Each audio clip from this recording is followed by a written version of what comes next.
นี่มันเลยร้อยตีอ้ายบ่น่ะเก่งทว่าตบเลยร้อยไผว่าน้อยๆนี่ว่าไผว่าน้อยๆนี่ว่า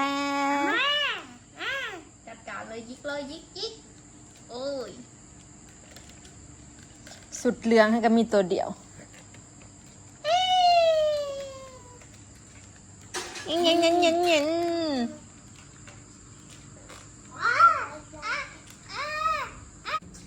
่างมาเร็วย่างมาไว้ดังเคยย่างมาไว้เขาไปอยู่บ้านตะวงน้ำมงก็เรื่อยย่างมาไว้ลุกอาลีด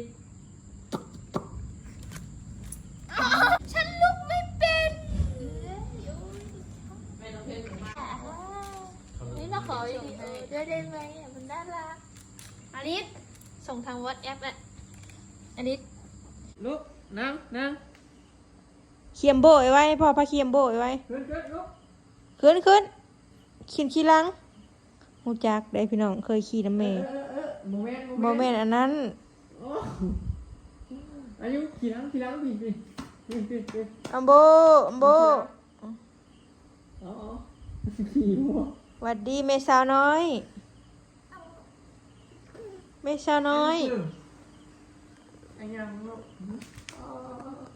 เวียนอยู่คันฮานอนนี่นะนี่แหละ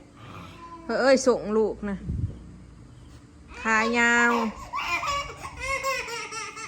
เป็นยังลูกเฮ้ยไปได้คือใส่เสื้อใหม่งามใช่ปะฮะเอาสิไปใส่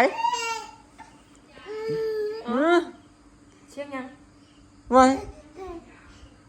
ได้ไม่เอาเขาเอาตุ๊กตามา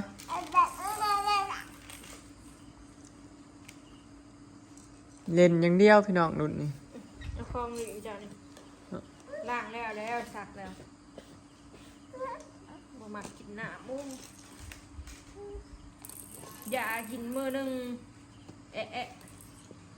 มือหนึ่ง3นี่เล่นตัวนี้ลูกอย่าขาเสือนะเฮ้ยอย่าขึ้นกิน3เสือแค่ยำเอาละให้ดูกินตลอดกันนะอาลิสเป็นได้มือนี่อยู่ในแม่เป็นมือป่ะฮะไม่ได้ออกซ้ำมีแต่ปอก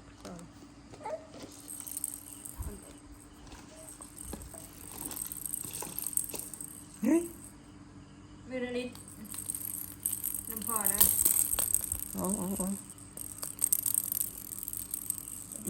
ปึ๊กปักเนี่ยแนวเล่นเพิ่งกันเลยพี่น้องของเล่นอย่างละอันเบื่อแล้วก็แล้วแต่เก่าอะไรของอยู่เดี๋ยวก็ใหญ่ปลาเลยลูกเอ้ยมันกัดได้มันก็กัดได้ตัวใดที่เป็นยางกัดนี่อันนี้ก็เป็นยางกัดคิดครับแต่ว่าเพิ่นบ่กัดหากัดแต่แนวบ่แม่นแนวกัดแม่นบ่สบายดีลูกสบายดียิ้มดูบาดนึงยิ้มยิ้มถ่ถ่ายรูปมา1 2 3ยิ้มเอ้ย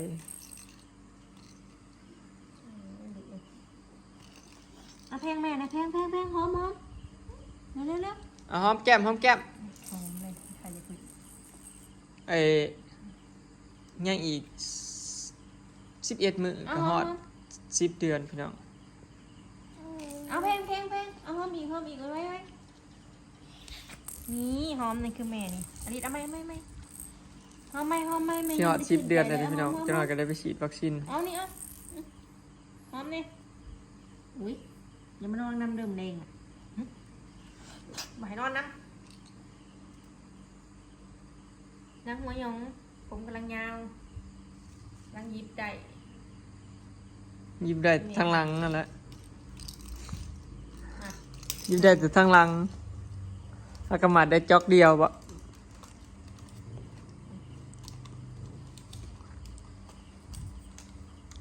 เขาก็แล้วพี่น้องของครูแฝดเนาะมื้ออื่นเราบ่ได้เกี่ยว หือเบิดเรียบร้อยแล้ว คือว่าได้ลายเลยเนาะ แม่นน่าสิได้ร้อยปลายสอบพุ่นแหละเพื่อแล้วเบิดเพราะว่าเบิดมือนี่คนเบิดเจือหน้าเราก็หาก็ใกล้สิฮอดครึ่งเลยบ่ถึงขั้นว่าครึ่งยังหลายอยู่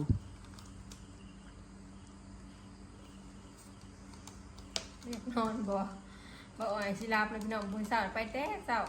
มาเพิ่นไปซื้อหัวอาหารทำบ่มีมาวันเฮือนออกไปคนเขาเหย้าเขาก็ได้ไปมือมันเสียไปย่อขอบเขาอีกว่ะ ย่อคือเหล้า ใครดอกหลายคนช่วยกัน คนพร้อมย่อคือเหล้าให้พร้อมพี่น้องที่แรกเลี้ยงเป็ดมื้อแรงขาเป็ดขายังสุกินเลี้ยงทีมงานแม่นเลี้ยงทีมงานอันย่อเขาคือเหล้าซอย ช่วยกันพี่น้องยามเฮาเกี่ยวลงมาช่วยครูปี แม่นปีแล้ว ช่วยกันรีรอได้ชุมเฮาก็เข้า ปีแล้วนี่ก็พอเท่าเลิมเราก็มาซอยรีรอได้พี่น้อง ต้องช่วยแต่ละปี บอย ช่วยกันรีรอเลย เขาฝนตกห้ำก็ได้เล่าแหละมาซอยมัดปีแล้ว ก็เลยซอยกันเต็มที่นะพี่น้องเนาะคันว่างกับบ่ยากดอกครอบครัวเฮาก็ได้คันไฟว่างเพิ่นก็ไปซอยกันบ่ว่างก็บ่ได้ไปอีกสินะก็แล้วแต่เนาะ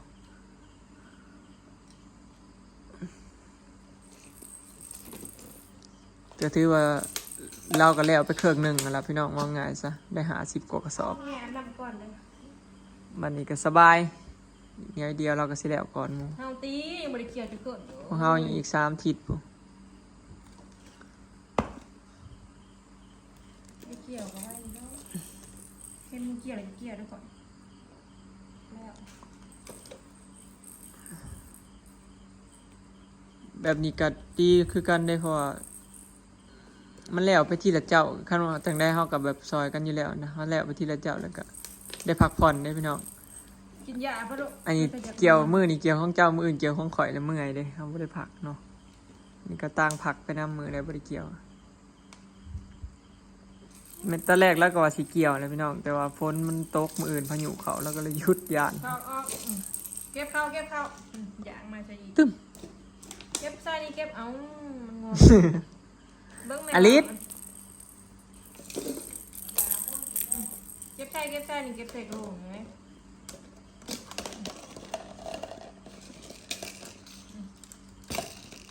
เก็บใส่ ป่าสิเอายายเพิ่นกินแล้วพี่น้องเอ้ยยากตอนเอายายกิน ในห้องช่องแตก ปั๊บเหมือนกันเอาพวกนี้ความดื้อคนสิธรรมดาบ่มีไงผมไปแล้วเห็นแล้ว นี่ยาเพิ่นพี่น้องลิ้นนี่ซ้อมเลยใส่พลุกอีกเลยอันนี้เอานี่ ยืน ย่างได้พี่น้องลุกเอายางมา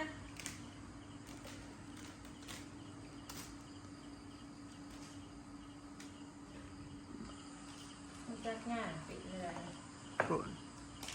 ไว้เนี่ยขายปีใหญ่บับ เดี๋ยวไปบาดยาวๆปลามือดูลูกเพิ่นยืนปลามือเลยนะพี่น้อง จะกินยาใส่ชุดเรียบน้ำเปื้อนนั่นแหละงอกเม็ดก็ได้ เฮ้ย ยากแล้วเผื่อยันมันเปื้อนทรงเสือเลย แม่กินบ่ขนมนี่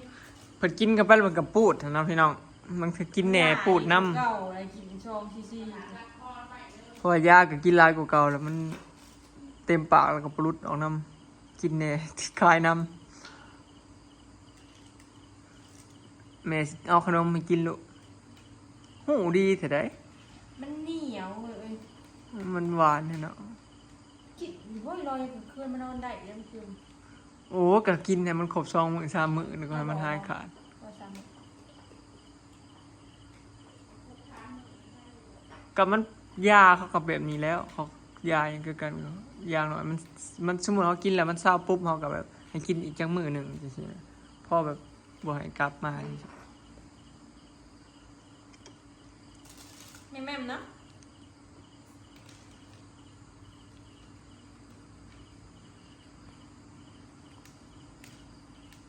เบิ้งลูก เพิ่นแห้งหลายหลายเด้อเพิ่นว่ะ ไม่ใช่ใส่อีกอย่างนั้นก็ฮะ ซ้ำหนึ่งก็ปั๊มบ่ แช่บอันนี้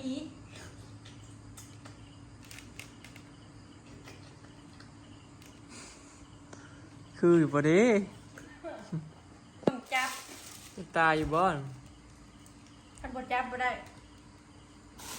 มาแม่อุ้มมา เฟิ่นเอ้า อย่าได้สาม นิด ขวดสุดโปูอย่า ตัวดีไอน่ะบ่ให้กินก็ยาให้กินแต่2 ขวดพอ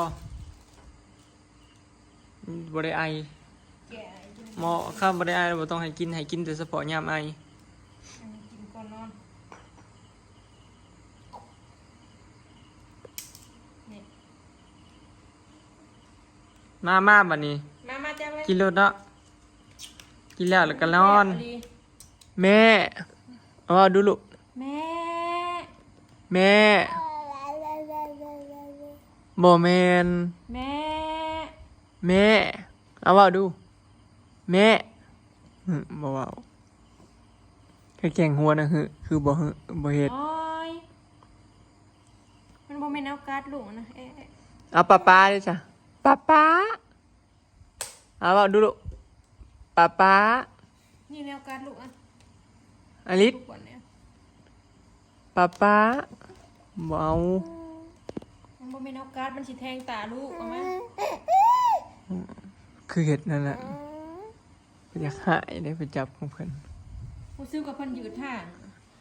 สู กิน ง นางกินนมหน่อยลงเลย มันไปเสาะมันบ่ได้ นางลิบนางห่วงลิบนมมีแต่4อ่อนนึงเลยหาอ่อน ขายาวอันละ เบิ่งนี่นะเฮ้ย มาหน่อยเอ้ย นอนอย่ามานอนเอิกหมูอีกเดิมแมลงนี่เยอะกินยาละเช้าได้บาดนอนบ่ได้ทรมานขนาดกลางคืนน่ะก็ถึกอยู่เพิ่นน่ะ ทิงกาเบล ดิงดิงดิงดิงดิงดิงดิงดิงดิงดิงดิงดิงดิงดิงดิงอ่ะเต้นดิงดิงดิงดิงตะดิงดิงตะดิงดิงตะดิงดิงดิงดิงดิงดิง อ่ะเห็ดตะวันเนี่ยนะเห็ดตะวันอ๋อชิมาเต้นน้ำนะไปแล้วโอ้ดูคดีจังมันดื้อ เสียงเห่าหรือไอ้เรื่องนอนแล้วสุดจนกัน ไอ้ได้นั่งนะนี่อันนี้อะไร ไปถ่ายหูปไปให้เบิ่งมะ อลิศไอเห็ดตะวันอะไรลูกไอเห็ดตะวันอันยิ้มตะวันมึงดูฮีเดี๋ยวอลิศเดี๋ยวอันนี้มึงพอมะ อุ๋มก็เป็นแนวอุ๋มก็ยังว่าอยู่ เลี้ยวอลิศเอ้ยอลิศได้ยินอยู่บ่ นอนแล้วเอาผูกก่อน ยินบ่เสยเนี่ยมึงเมงซอนเฮ้ยเอาของมาดูเมงซอนหน่อย การ์ดได้เมย์เนี่ย เป็นมากาจับ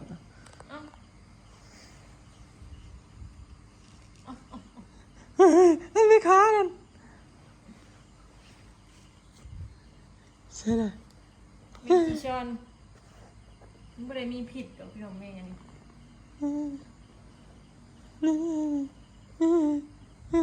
เอาอะไรคุบเลย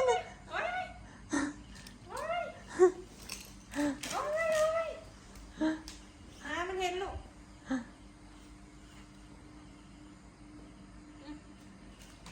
เดี๋ยวเราบุ๋มเขาเลยยะเด้จับออกมาแล้วมันไปติดแม่ไปไหวมะแม่ไปถิ่มไปชาเย็นมาเลยเนาะยังนอนเนาะ เนี่ยผู้บอนอนเห็นนะ ก็นอนกับปุ้มเนี่ย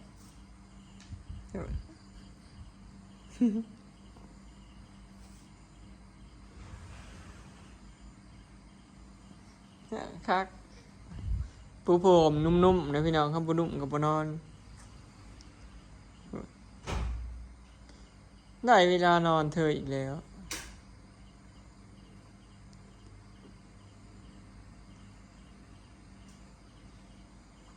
ดียิบยังมานะยังในมือนะ ยิบยังลูก บ้างแม่ปูบอลได้ไหม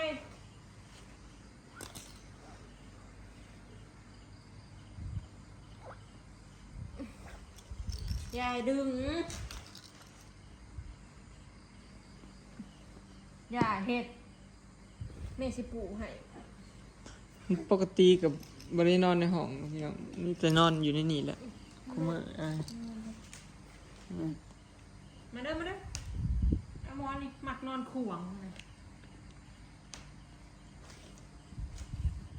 นอนวิทฐานั่นฐานี่แล้วหอดเวลานอนบอลเพื่อนละ ต้มปลาใส่นอนก็ใส่ทงตีนให้มันอากาศเย็นนะพี่น้อง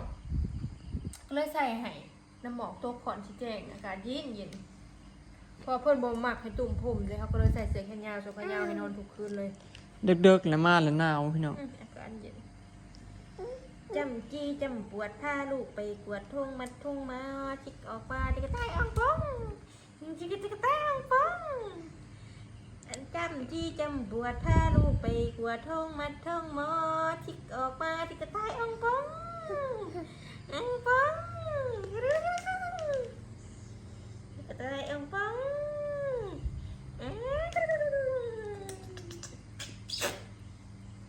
ปกติก็เล่นหยอกเพิ่นซะก่อนพี่น้องก่อนนอนกันคันบ่เล่นน้ำเพิ่นบ่หยอกเพิ่นบ่ได้นอนเลยพี่น้องเพิ่นเล่นเมื่อยผมจึงนอน จำจีจำปวดพาลูกไปปวดทุ่งมัดทุ่งมายิงยิงยิงยิงยิงยิงอันนั้นนั่นนั่นนั่นนั่นอันนั้นนั่นนั่นนั่นนั่นนั่นอันนั้นนั่นนั่นนั่นนั่นนั่นนั่นนั่นนั่นเพื่อนแม่ไปหาเฮ็ดอีกเด้อแม่สิไปแต่เช้าพามาเด้อทีนี้